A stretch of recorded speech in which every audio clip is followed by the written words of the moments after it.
표적과 영적 통찰력이란 제목으로 은혜를 함께 나누도록 하겠습니다. 세계적인 라이프 코칭 전문가 스테픈 폴란이라는 분이 자기의 평생의 경험과 수고를 집대성하여 정리한 책 8가지만 버리면 인생은 축복이다라는 책을 썼습니다.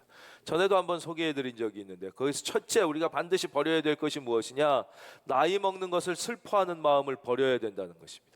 나이는 누구나 다 먹는 것입니다. 나이를 먹을 때 내가 늙어간다, 육체적으로도 약해지고 세상적으로도 약해진다고 생각하면 한이 없는 것입니다.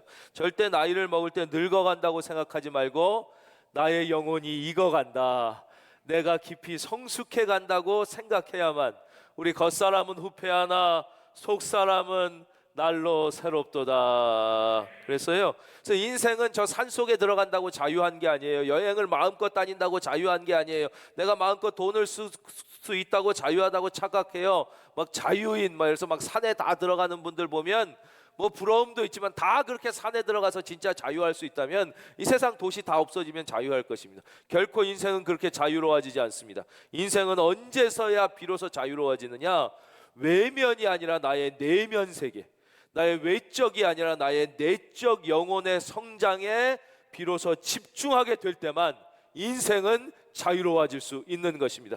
여러분, 다른 것이 아니라 여러분의 영혼에 집중할 수 있기를 주의 이름으로 축원합니다. 두 번째, 과거에 대한 집착을 버리라는 것입니다. 과거에 대하여 후회도 버리고 과거에 대하여 자랑도 버리라는 것이죠. 왜 이스라엘 사람들이 애굽에서 나왔는데 그 적과 꿀이 흐르는 가나안 땅에 못 들어가고 계속 광야를 뱅뱅 돌면서 고생을 했느냐? 애굽을 못 버리는, 과거를 못 버리는 거예요. 과거에 대한 후회를 못 버리고 또 과거에 대한 자랑도 못 버리는 거예요. 제가 아주 제 친구 중에 한 사람에게 아주 인상적인 이야기를 들었습니다. 이 친구가 뭐라고 그랬느냐, 우리나라에서 제일 좋은 학교, 제일 인기 많은 학과 나온 친구인데 뭐라고 그랬냐면, 자기가 자기 대학 후배들, 자기 전공학과 후배들을 많이 본다는 거예요. 그런데 20대가 지나서도 내가 어느 대학 어느 학과 나왔다는 자랑을 버리지 못하는 애들 치고 크게 성장하는 애를 한 명도 못 봤다는 것입니다. 그 대학 나오고 졸업했으면 그건 잊어야 되는 것이죠. 그 대학 나온 거 20대 때 그거 야 너 좋은 대학 다닌다 자랑 들었으면 30대 때는 비전을 보고 미래를 봐야 되는데, 30이 돼서도 내가 어느 대학 나왔는데 무슨 학과 나왔는데 이런 자랑 버리지 못하는 애들 치고 앞으로 잘하지 못한다는 것이. 그래서 자기가 후배를 보면 20대가 넘으면 학교를 졸업한 듯이 그 학교에 대한 자랑도 버려라, 졸업해라, 이렇게 얘기한 아주 인상적입니다. 이분도 뭐라고 그러느냐, 과거에 대해 후회하지 말라, 과거에 대해 자랑도 하지 말라, 미래를 바라보고, 할렐루야, 하나님의 은혜를 바라보고 나가야 돼요. 세 번째, 비교의 함정에서 빠져나와야 된다. 여러분, 비교할 때 쓰는 비교할 비자는 비수 비자 2개로 쓰여진 것입니다. 참 이 선조들의 지혜가 있지요. 비교하는 순간 한 칼은 나를 찌르고 한 칼은 또 상대방을 찌르는 것이죠. 비교하면 할수록 스스로 칼에 찔려 상처받는 거예요. 그래서 비교의 함정에서 빨리 벗어나와야 인생은 축복일 수 있고, 마지막 비슷한 이야기입니다. 그러므로 최고가 아니라 늘 내가 있는 자리에서 최선을 따라야 된다. 최고는 될 수도 없고 또 바람처럼 사라지고 또 될 필요도 없는 것이죠. 하나님은 성경에서 우리에게 단 한 명에게도 최고를 요구하지 않아요. 그러나 네가 있는 그 자리에서 최선을 다하는 것, 오늘 내가 있는 자리에서 하나님이 주신 은혜를 붙잡고 최선을 다하는 것, 오늘 이 예배에 최선을 다하고, 또 현장에서 예배 못 드리는 분은 방송으로 드리는 그 예배에 최선을 다하여 행복하시기를 주의 이름으로 축원합니다. 오늘 말씀의 1절, 바리새인과 사두개인들이 와서 예수를 시험하여 하늘로부터 오는 표적 보이기를 청하니. 이 바리새인과 사두개인은 제일 이 세상에서 비참했던 사람의 대표적인 인물이에요. 이 세상에 누가 제일 비참합니까? 제일 비극적인 인생이 어떤 사람입니까? 육체의 눈은 떴으나 영혼의 눈이 감겨서 영혼이 어두움에 gat혀 있는 사람이 가장 비참한 사람이고 비극적인 사람이에요. 영혼이 어두움에 갇혀 있는 사람. 그렇죠? 그 영혼이 어두움에 갇혀 있는 사람들의 첫째 특징은 무엇이냐? 늘 불안하고 초조합니다. 여러분, 우리가 어렸을 때도 깜깜한데 혼자 있어 보십시오. 깜깜하면 불안하잖아요. 마찬가지로 우리가 눈을 다 뜨고 환한 세상에 사는 것 같아도 영혼이 어두움에 갇혀 있는 사람, 영의 눈이 감긴 사람은 늘 마음이 불안해요. 그래서 내가 유난히 마음이 불안하고 마음이 초조하다 그러면 지금 영의 눈을 감고 있는 것은 아닌가, 내가 영혼이 어둠에 갇혀 있는 것은 아닌가, 빨리 되돌아보고 깨달아야 되는 것이. 두 번째, 이 영혼이 어두움에 갇혀 있는 사람들의 특징은 거의 모든 사람에 대하여 적대감을 갖게 됩니다. 그렇게 적대감, 마음에 미운 사람이 많고 싫은 사람이 많고 적대감이 막 느껴진다 그러면 그 사람은 영혼이 어두움에 갇혀 있을 가능성이 높습니다. 이게 두 번째 특징이. 그래서 오늘 바리새인과 사두개인들은 얼마나 마음에 적대감이 가득했느냐, 예수님을 만나러 오면서도 시험하러 오는 거예요. 이거 다른 말로 하면 도발한다 이런 뜻이에요. 공격한다는 단어예요. 예수님 같이 좋은 분에게도 적대감을 느끼는 거예요. 적대감을 느끼는 거예요. 그게 두 번째 특징입니다. 또 세 번째로, 이 영적 어두움에 갇혀 있는 사람은 세상 일에는 아주 약삭 빠르고 똑똑한데 정작 중요한 영혼의 일에는 무식하고 무지할 뿐더러 관심이 없다는 특징을 갖고 있어요. 이 여기서 나오는 바리새인과 사두개인들은 대단히 종교적인 사람인 것 같았지만 종교적이지만 영적이진 못했고, 그 하나님의 아들을 직접 얼굴과 얼굴을 대해 보았지만 진짜 그 영혼이 하나님을 만나지 못한, 영적으로 가장 무지하고 무식하며 질문하는 것도 진짜 영적이지 않는, 다 이 세상적인 것만 질문하는 어리석은 모습을 보게 됩니다. 누구나 다 실수할 수 있습니다. 오늘 본문이 우리에게 주시는 첫째 교훈이에요. 누구나 다 어두움 가운데 있을 수도 있고 실수할 수도 있고 잘못할 수도 있고 영적인 중요한 가치를 모른 채 살아갈 수 있어요. 그러나 우리가 깨달았다면 돌이켜야 되고, 깨달았다면 바로 가야 되고, 깨달았다면 다시 그 깨달은 대로 은혜를 구해야 되는 거예요. 그 제자들은 비슷한, 어쩌면 더 무식했잖아요. 더 멍청하고 영적으로 어두웠지만 그래도 조금씩이라도 깨달아 주시면, 깨우쳐 주시면 깨달으려고 그러고 일어나려고 그러고 배우려고 그랬는데, 바리새인과 사두개인들은 끝까지 거기에서 돌이키지 않았어요. 이것은 더 이상 실수가 아니에요. 우리 하나님은 실수와 허물은 언제든지 용서해주고 안아주시지만 자존심과 교만 때문에 알려주시고 깨닫고 돌이킬 수 있는 기회를 주셔도 끝까지 고집하며 그 자리에 있는 자는 그건 죄악이에요. 결국 오늘 16장 4절 마지막, 그들을 떠나 가시니라. 이 바리새인과 사두개인들은 그 교만과 자존심 때문에 구원의 그 놀라운 축복의 은혜를 놓치게 되고요. 예수님은 오늘 이 성경 말씀을 보면 16장 이 순간 다음부터는 더 이상 바리새인과 사두개인들에게 깊은 말씀을 이제 안 해주십니다. 그들에게와 논쟁도 안 하시고 깊이 있는 대화를 안 하시고요. 마지막 십자가에 죽으실 때까지 이제 제자들에게만 집중하시며 제자들에게만 말씀을 깊이 전하시는 모습을 우리가 발견하게 되는 것이에요. 하나님이 기회 주실 때 빨리 깨닫고, 기회 주실 때 돌이키고, 기회 주실 때 눈을 뜨기를 주님의 이름으로 축원합니다. 그럼 이들이 와서 도발한 내용이 무엇이냐? 하늘로부터 오는 표적을 보여주십시오. 이게 예수님을 공격한 거예요. 하늘로부터 오는 표적을 보여주십시오. 저를 봐주십시오. 바리새인에 대해서 좀 잠깐 설명드리겠습니다. 이 바리새인들은 하늘로부터 오는 표적이 있다고 믿는 사람들이에요. 하늘로부터 오는 기적, 막 하나님이 막 병든 자를 일으키시고 뭐 바람과 파도를 잔잔케 하고, 말하자면 오병이어 같은 기적, 막 안진뱅이가 일어나고 눈먼 자가 눈을 팍 뜨는 하늘로부터 오는 표적이 있다고 믿는 사람이에요. 근데 그렇게 믿으면서도 예수님이 그렇게 기적을 보여주시고 표적을 보여주셨는데 그건 못 믿어. 그거는 아니라는 거예요. 그건 난 도저히 믿을 수 없다. 아주 특이하죠? 기적을 믿지만 예수님이 하신 기적은 그건 보면서도 못 믿어. 그건 아닌 것 같다는 거예요. 바로 눈앞에서 행했는데도 그거는 내가 못 믿겠다는 거예요. 참 그럴 수가 있어요. 보면서도 못 믿는 거예요. 그렇죠? 딴 사람 말은 믿어. 그렇죠? 세상의 이야기는 다 믿어. 근데 이상하게 성경은 오히려 못 믿는 거예요. 참 신기하죠? 이 사람들이 그런 사람. 두 번째로 사두개인들은 어떤 사람들이냐? 반대예요. 이 사람들은 아주 지극한 현세주의자입니다.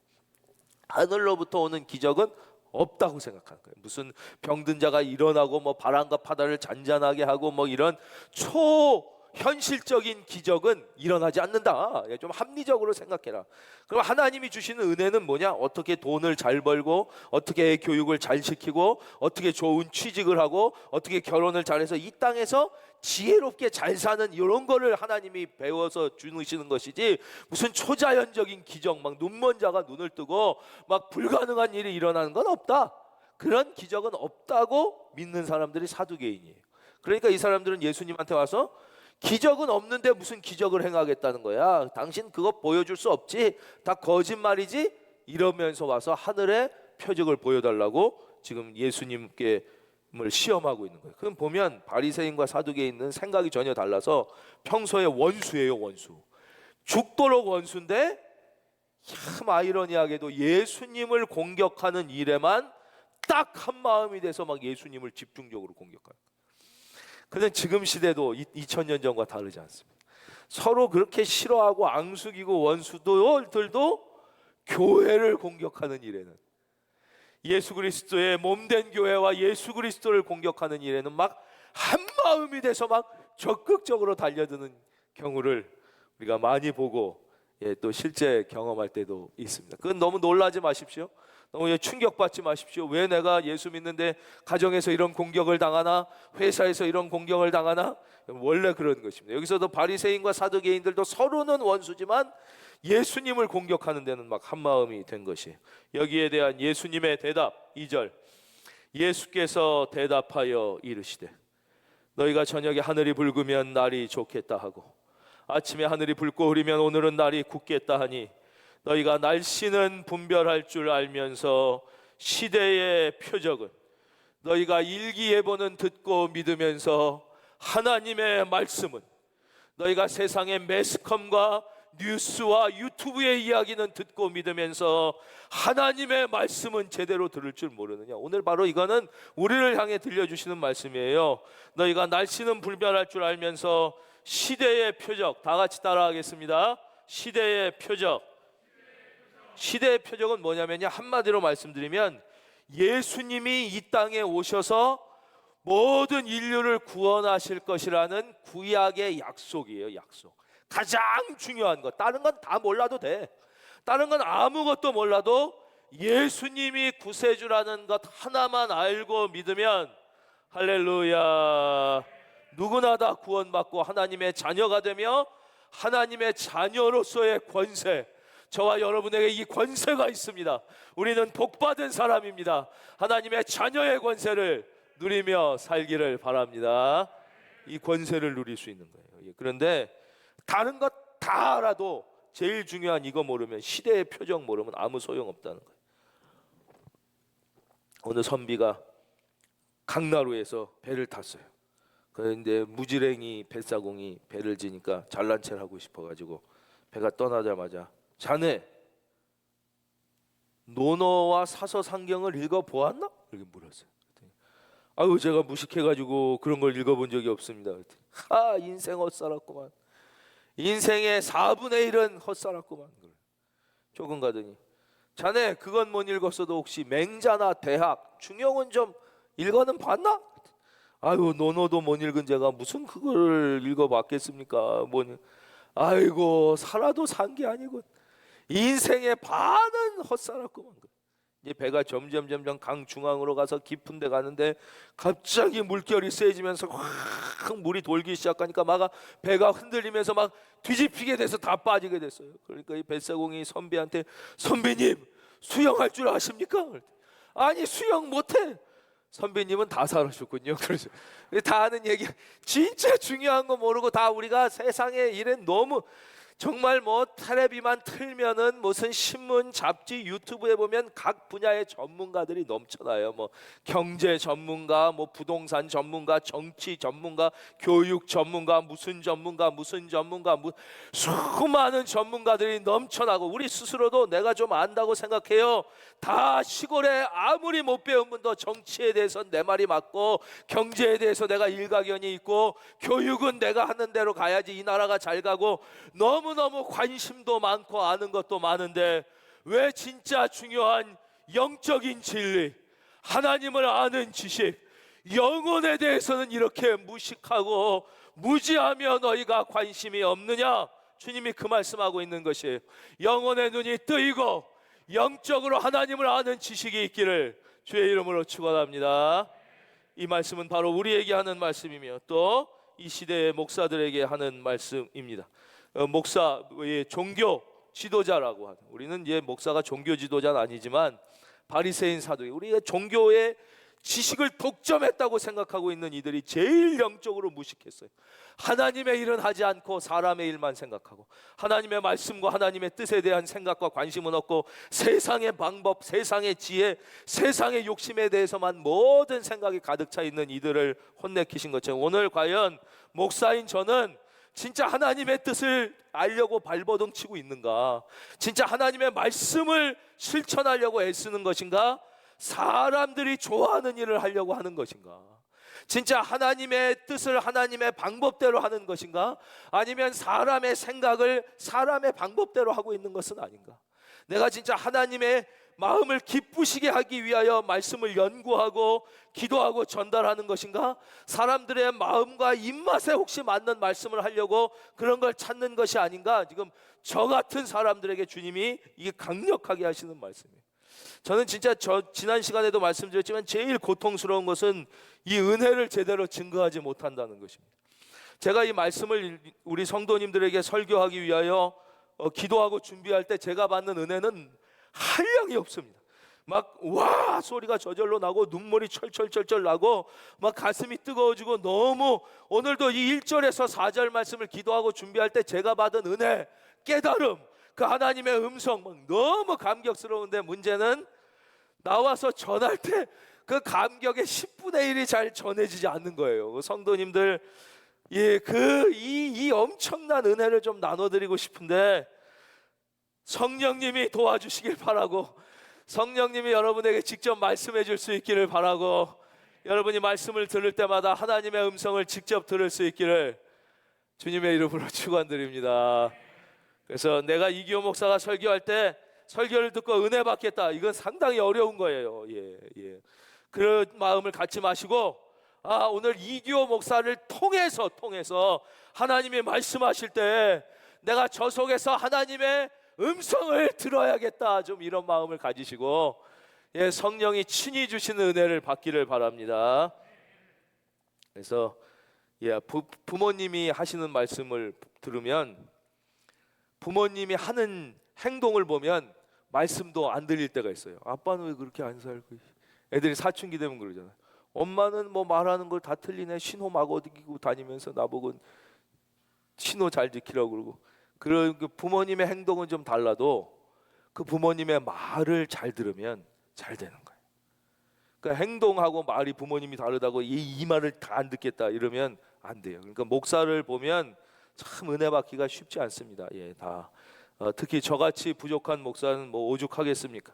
그러니까 사랑하는 성도님들을 말씀을 들을 때에 목사가 하는 설교를 통하여 은혜 받겠다고 생각하지 말고, 설교 자체가 아니라 그 목사의 설교를 통하여 친히 말씀하시는 하나님의 음성을 듣고 내가 은혜를 받겠다, 이렇게 생각하셔서 다 점점점 잘 되시기를 바라고, 자녀들은 더 잘 되시기를 바라고, 가정도 부모보다 자녀가 잘 되는 가정이 좋은 가정이듯이 우리 성도님들은 참 잘하시지만 그러기를 바라고요.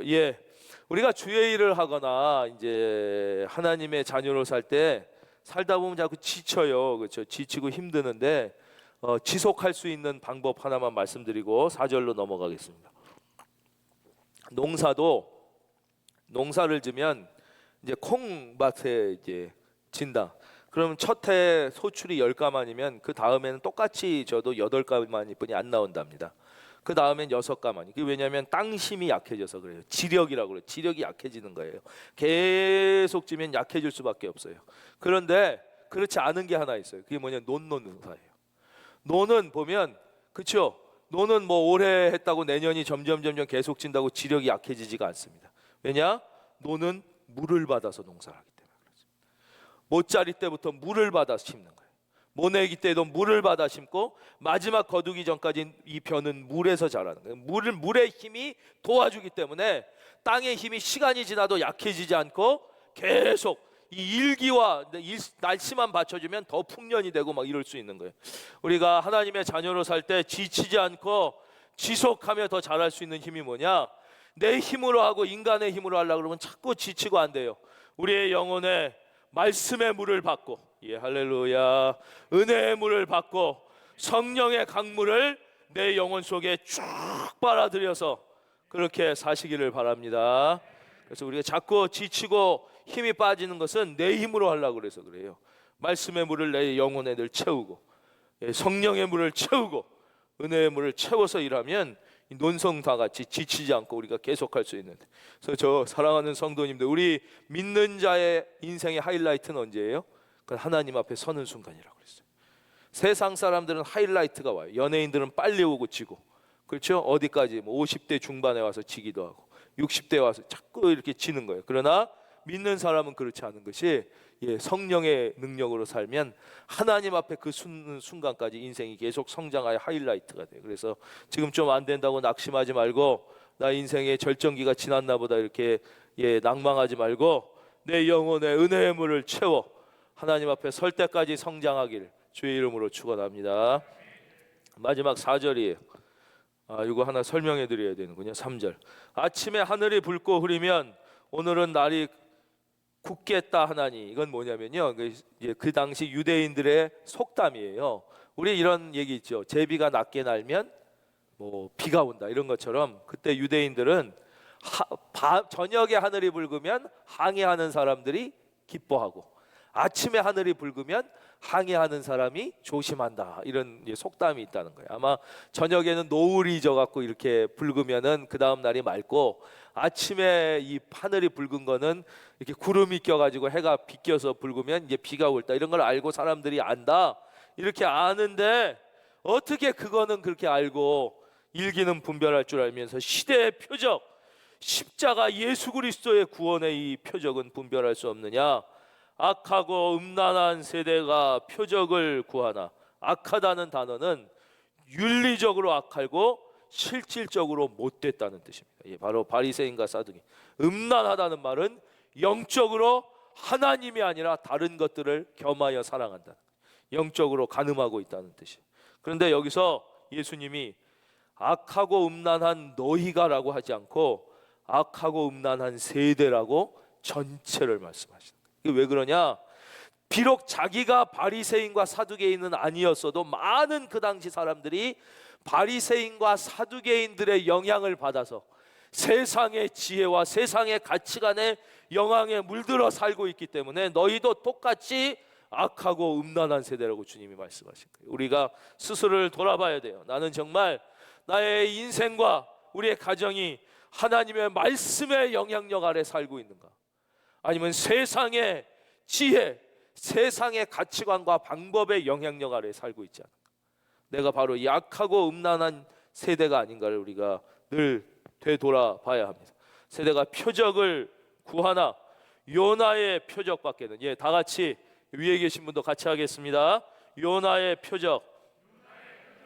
이게 오늘 말씀의 결론이에요. 요나의 표적은 한마디로 십자가예요. 십자가. 십자가를 말씀하시는 거예요.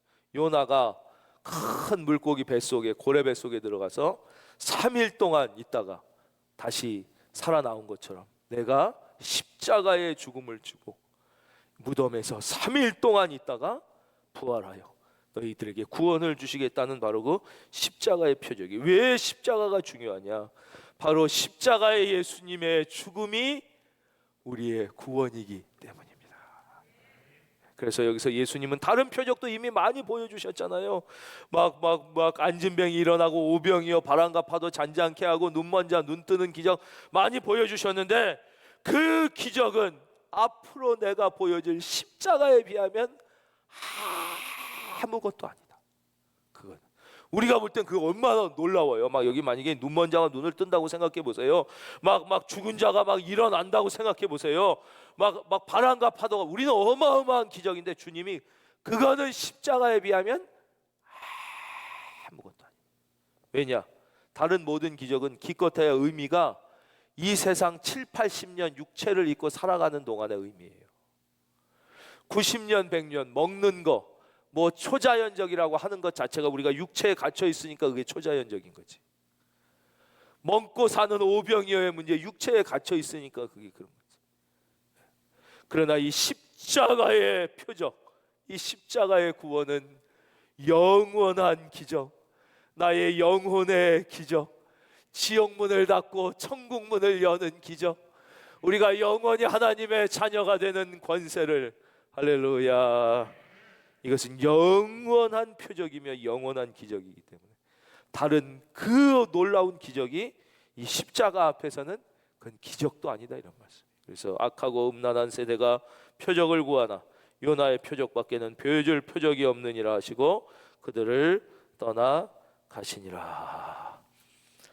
이렇게까지 말씀하셨는데도 바리새인과 사두개인들은 예수님과 이 말씀을 믿지 못했습니다. 그래서 그들은 결국 구원의 은혜를 스스로 발로 차버리게 됩니다. 우리는 얼마나 복받은 사람들입니까? 우리는 복받은 사람들, 우리는 구원받은 사람들, 우리는 하나님의 자녀가 된 사람인 줄로 믿습니다. 이번 한 주도 그 예수님의 요나의 표적, 십자가의 표적을 붙잡고 우리의 영혼 안에서 십자가가 살아 움직이는 그러한 한 주가 되시기를 주님의 이름으로 축원합니다.